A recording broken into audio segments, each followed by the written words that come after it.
Shake it loose and let it fall. Lay it soft against my skin, like the shadows on the wall. Come and lay down by my side till the early morning light.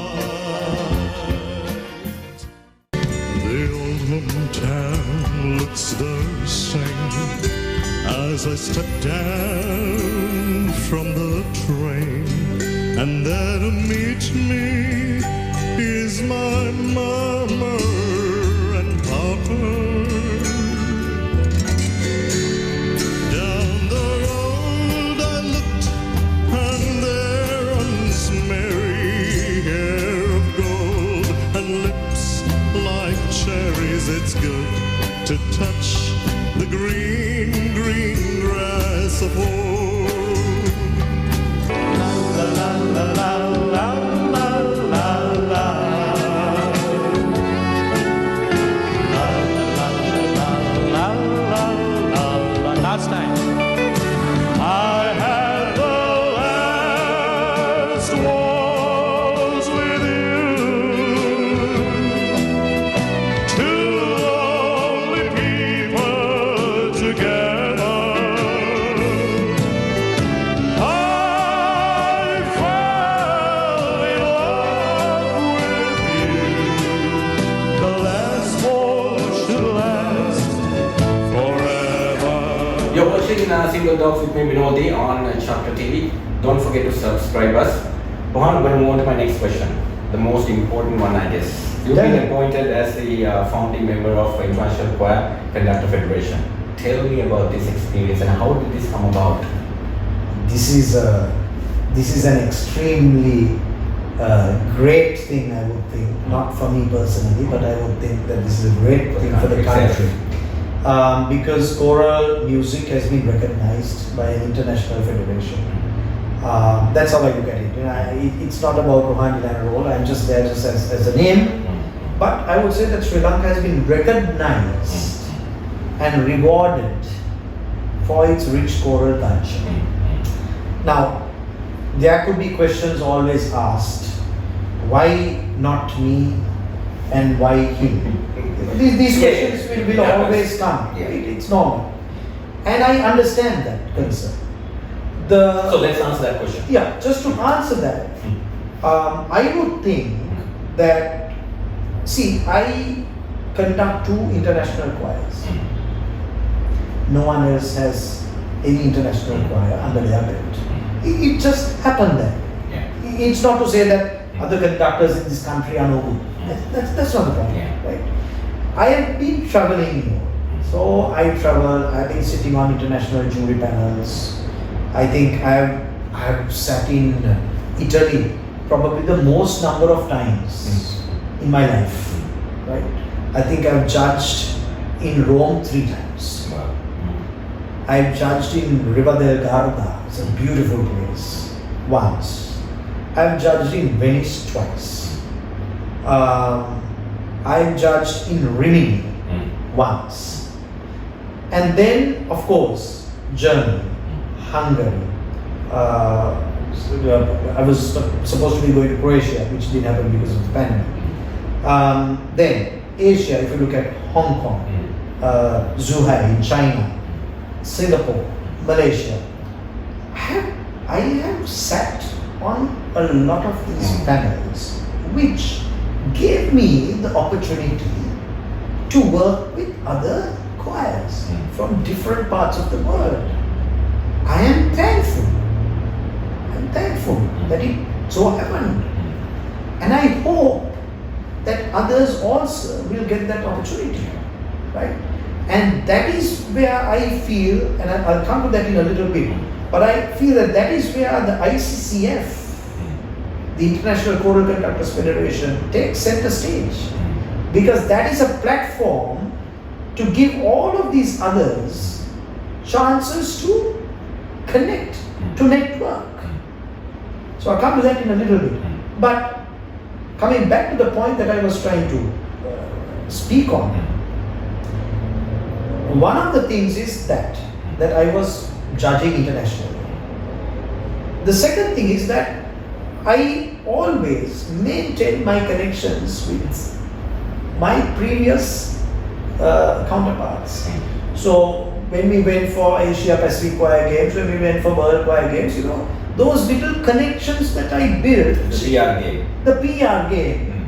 The friendships that we built amongst other choirs from other nations, I've continued.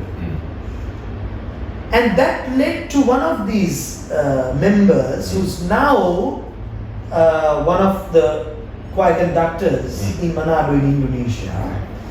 She brought not this existing choir, but she brought a different choir and came for a competition where I was judging in Hong Kong. They didn't win it, but they did well. And at that point, she said, you know, sir, we have to connect and we have to see what you can do with the choir that I have formed. And then she kept telling me, can you please come? Can you please come and do some work with my choir? That's how I went and I started working with them. And then one led to another, and then finally they appointed me as the artistic director. The same way, there's another choir in India that appointed me as the artistic director in Delhi. And these are all Nagas. They're from Nagaland. So that's why they're called the Our Naga Choir. Right? So, see, that is why, so I have sat on all these international jury panels. So my name is out there. Then I'm working with these two international choirs, and we've traveled overseas. We've gone all over the place. Singapore, India, they both came to Sri Lanka. Then separately the choir has gone to places like Astana. I was part of that venture as well, because when they wanted some choirs, I put my name forward and I said, yes, I will send this choir. And I couldn't go because I had another engagement on that. But so I sent the choir to Astana, right?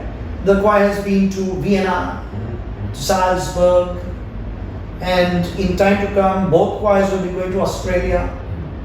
And one of the choirs is going to make a European tour. Again, it should have happened if not for COVID. So, you know, obviously, you know, one leads to another, you know, that's how things work, you know. So, as opposed to the others, as much, I mean, I respect them so much, and I have to work with them because it is a must. We are a group of people. If we want this country to develop, we all have to work together. But it just so happened that I have got this appointment, which I think is very good news for Sri Lanka. And I see a huge window of opportunity with this appointment. You know, and look at the people that we have around us. I mean, we have the old Joes. I think Russell is the conductor of the choir now. The old Joes went and won a world championship at the World Choir Games in the barbershop category. Prior to that, the Revelations, in which I was part of, which Sanjeev Jarathan conducted, we went and won 2 world championships. It was the very first time that a choir from Sri Lanka had won 2 world championships in one competition. 2 world championships in one go. That was, I think, in the gospel and spiritual category, and then also in the there was something called the open, I think the chamber music category or something like that. And we won both. The Sri Lankan flag goes up and the national anthem is sung. You know, these are great experiences. Then prior to that, it was Sound and David and Soul Sounds who started this entire competition thing, which I think is a great thing for Sri Lanka. Of course, it has the flip side of the coin, because some people go into a different world of competition and think that winning is the most important thing in life, which is completely wrong. So those are the things that the competition can also have a negative impact. But one needs to mold, and that is why we are there, to mold children in a way where you say, you know, listen, we are going to give it our best shot. It necessarily doesn't have to be that we got to go and win it at any cost. You know, that is not on, and that is something that today's younger generation needs to understand. This, you know, that you don't win at any cost. You try to do your best, and if you win, good. If you don't, I never call it you have lost. You have not lost. You have learned. Yeah. You never lose. You only learn to do better. Yeah. You know? So, you know, I think with this, what I have got, there is a lot that will be on offer for the choral industry in Sri Lanka. And so many who have sung with me today are conductors. I mean, if I... So you can take some pride in that, you know? Of course, because, you know, all of us, we've met, we've sung, we've collaborated at some point.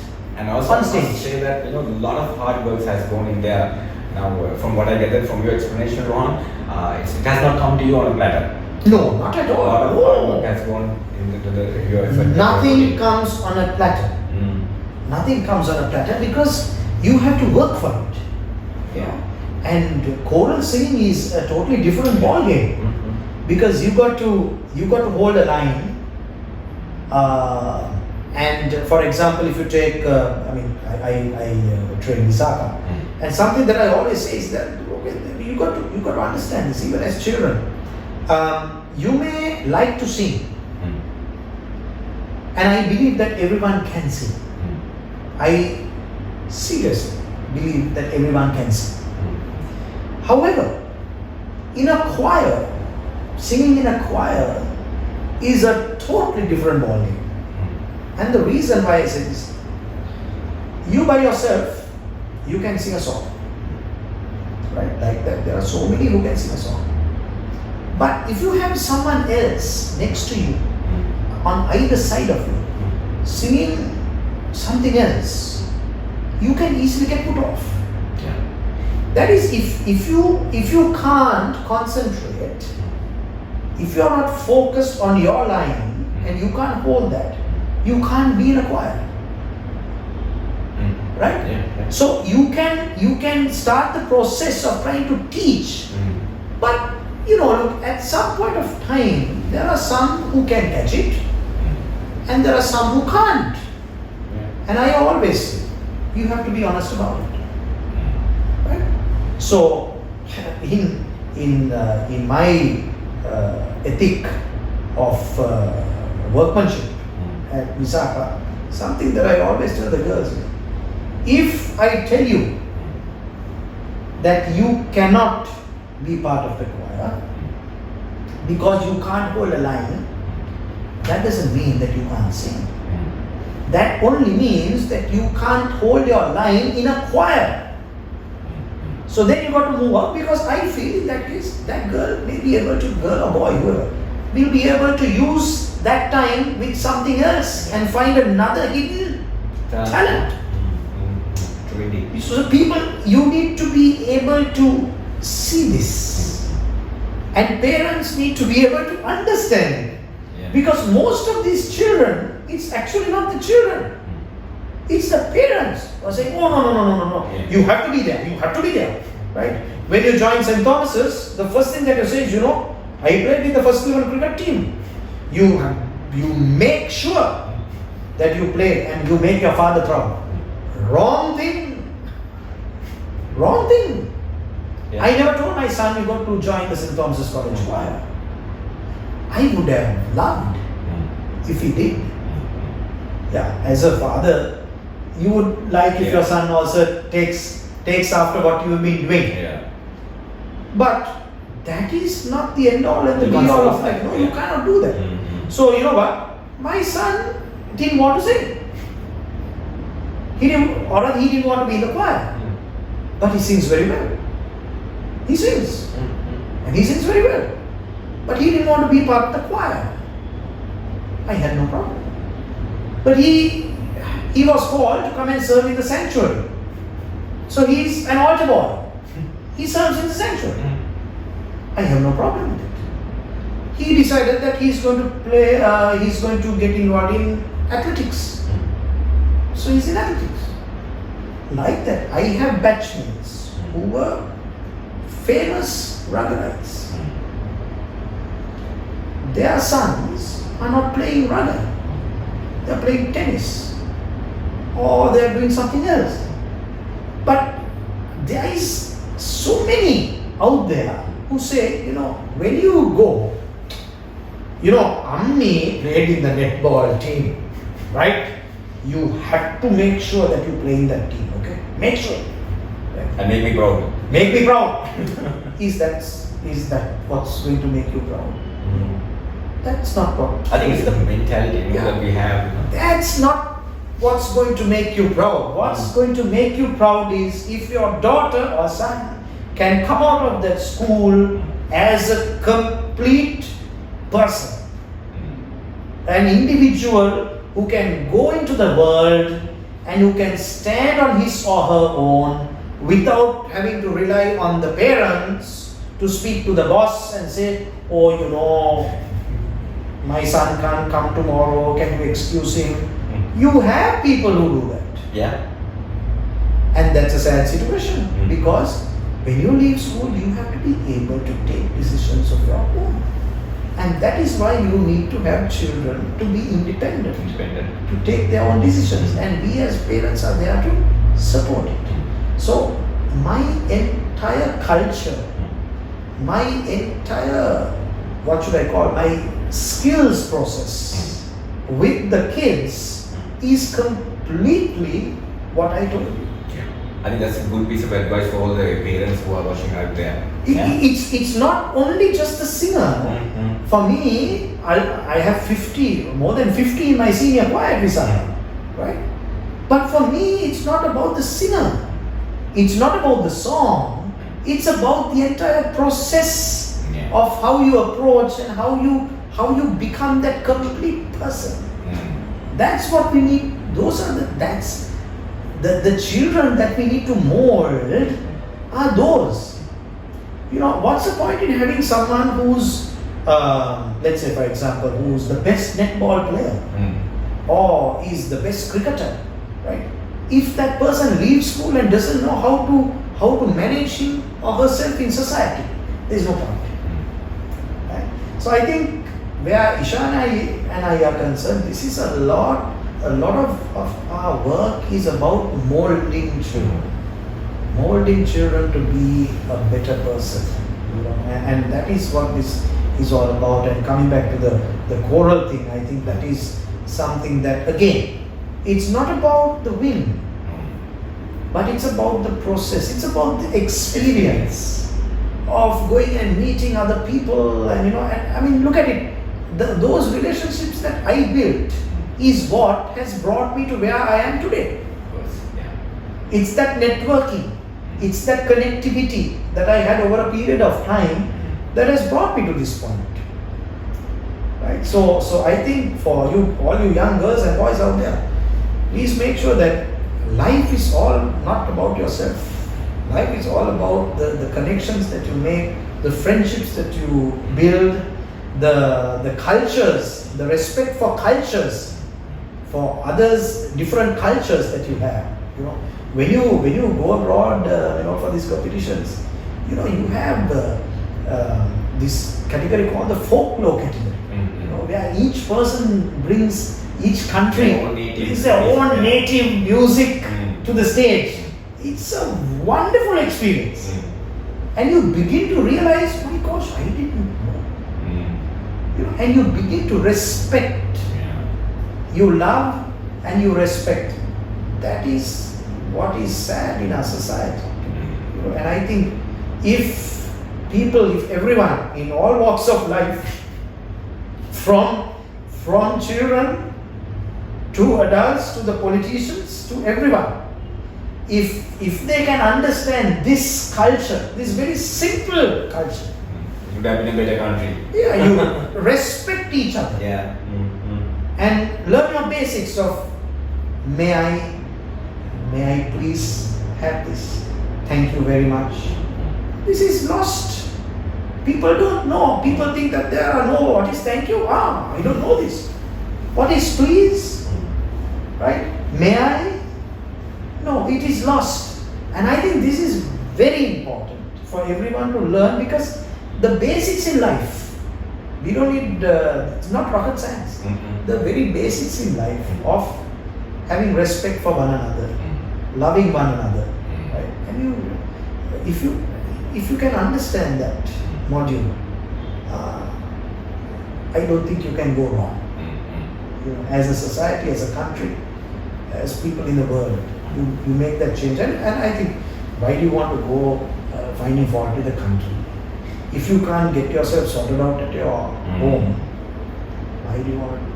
First do the home, then do the school, then do your town, then do the district, then do the province.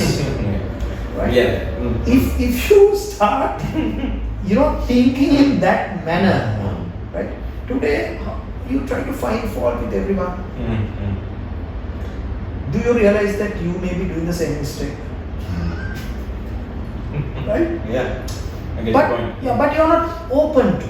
You're not open to admitting that you are at fault.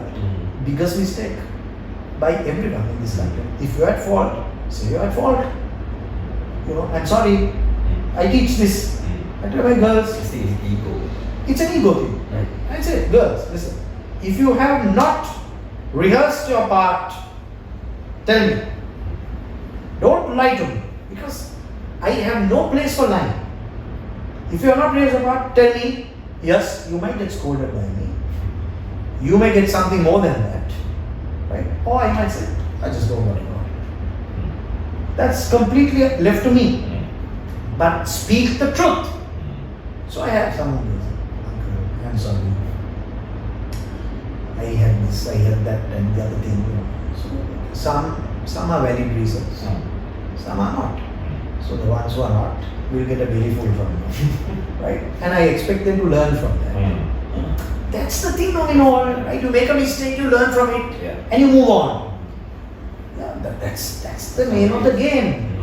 Even in music, it's the same thing. That's why I said, in a competition, you go and you have not got your gold medal or whatever, right? So what? But go back to the drawing board. Work on your skills.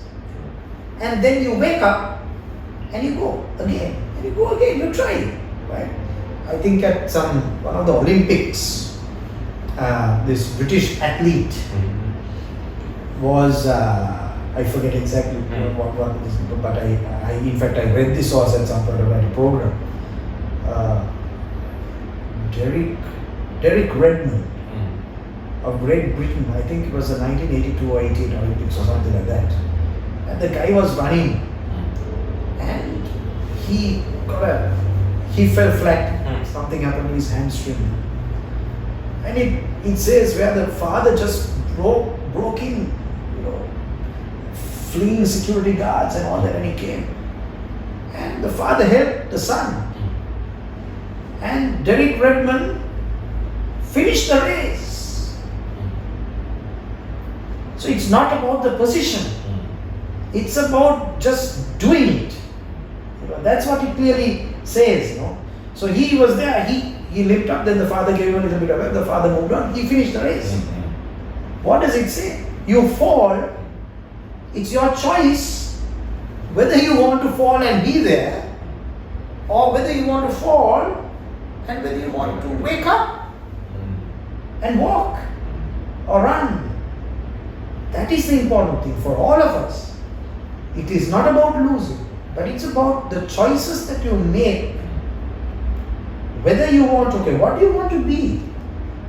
If you want to be an engineer, you have to make sure that you learn engineering.